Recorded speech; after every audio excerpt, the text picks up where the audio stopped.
My reply to questions from Justin Rowlatt, BBC Environment Correspondent. On Thursday the 28th of March 2025, I received several questions from Justin with regard to Just Stop Oil's announcement that it was going to stop doing civil disobedience actions. He wanted to speak to me or get a recording of my answers. I have opted to do a recording so I don't get interrupted before I can finish a point, and also so there is a public record of what I wish to say, rather than what I say going through the BBC editorial process. The questions, as to be expected, all make the main assumptions of our dying dominant culture, the rigid focus on short-term success and failure, the assumption that this success and failure is about power, that everything worth talking about is on the material plane, that there is no depth, no grace. The questions are along the following lines. Is this announcement an admission of failure? I have paid a high price by being in prison, but only a limited number of people want to make this commitment. And is this because we have not found enough people? The climate is getting worse and worse, so how can we say we have won the campaign? What comes next? If the old strategy worked, then why do you need a new one? Are we looking at new organisations that use sabotage? As I say, they are all broadly saying the same thing, so I'll answer them all in one go. Obviously, what follows is my personal view. I am just speaking for myself. And yes, I am in a prison cell. I think it is good to start by saying that the process of setting up Insulate Britain, that then moved on to being Just Stop Oil, has been the most enjoyable period of my life, in the sense of working in a culture of implacable dedication to the common good, based upon the values of respect, service and trust. Obviously, like any organisation, there have been ups and downs and challenges, but our greatest success, in my view, is creating team working, which is both supportive and effective. This is not just uplifting as an experience, but these ways of working and mobilising are moving into the wider social change networks, such as local assemblies and independent candidate campaigns, which I predict will have a transformative political impact in the next 5 years. It's all about how we work together. The other success is the gift of repression from the state. A regime has power only to the extent that it does not show its hand. Fear is rooted in the unknown. As Hannah Arendt noted, once a regime engages in violence, in arrest and prison, it loses its power. The emperor is shown to have no clothes.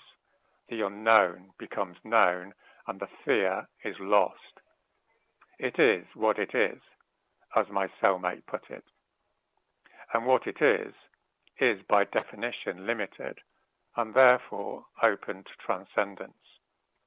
Transcendence trumps any material power. Once this realization takes hold of a movement, it becomes indestructible. Prison is a place of peace. Resistance becomes a form of ecstasy, wholeness at last. This has to be experienced to be understood. And of course, this divine grace does not come to everyone or all at once. The realization, this new way of seeing, is still in its infancy, but the genie is out of the bottle. In the months and years to come, as people go in and out of prison, more people will see that it's just a thing. And again, I predict that this power of powerlessness will grow and bring down the regime as the crises escalate. That said, the core strategic move of a resistance movement is to alternate between concentration and dispersion. When repression threatens to undermine core organizational functions, then it is best to temporarily move from concentration, meaning confrontation, direct action, and focus instead on dispersion, community mobilization, and then come back even stronger once we have regathered our forces. And of course, some will regress into the short-term attraction of not showing their face, getting fixated on the thing, objects to sabotage, rather than the quality of social relationships, which is where real power resides. So no, we will not be making that mistake. But to directly answer the question in terms of Justin's worldview, of course, Just Stop Oil has been a total failure. Of course, it has had a marginal impact. Of course, the crisis is getting worse and worse. But let me be clear about two things. First, it has not been due to lack of trying. Thousands have been arrested and hundreds put in prison. More than any other campaign in modern UK history, we have been battered by the most draconian legislation since the Napoleonic Wars. We face a system intent on the suicide of endless mass death, and it does not intend to let anything get in its way. The second thing to say is that the reason for this failure will be plain to see when people look back upon it in future decades. Since the beginning of Extinction Rebellion, through to Just Stop Oil and Insulate Britain, we have been asking and asking and asking again the liberal class to stand up for its declared values and enter into civil resistance, to speak out to the point of losing one's position, to engage in non-violence to the point of arrest and prison. But it has refused to move. The journalists, the doctors, lawyers, business people, the arts, the civil service, the church, the trade unions, they have all betrayed the poor and betrayed the young through their appalling cowardice. And so now we face the devastation of this country. The world's leading climate scientist, James Hansen, predicts that the AMOC current will collapse in the next 20 to 30 years, making this country largely uninhabitable. The British insurance industry is predicting 4 billion deaths during the middle decades of the century unless there is an immediate and drastic reduction of emissions.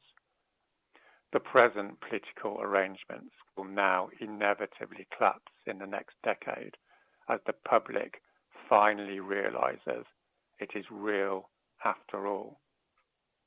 I will finish by telling you about my last chat with Justin.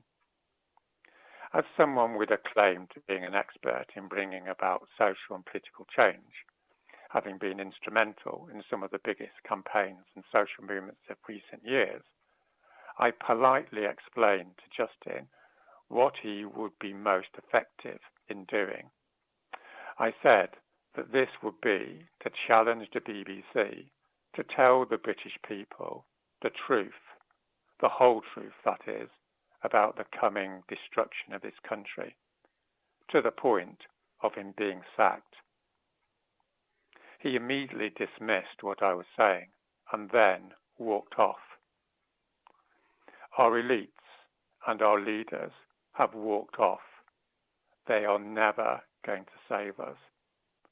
Only the ordinary people of this country can remake our world.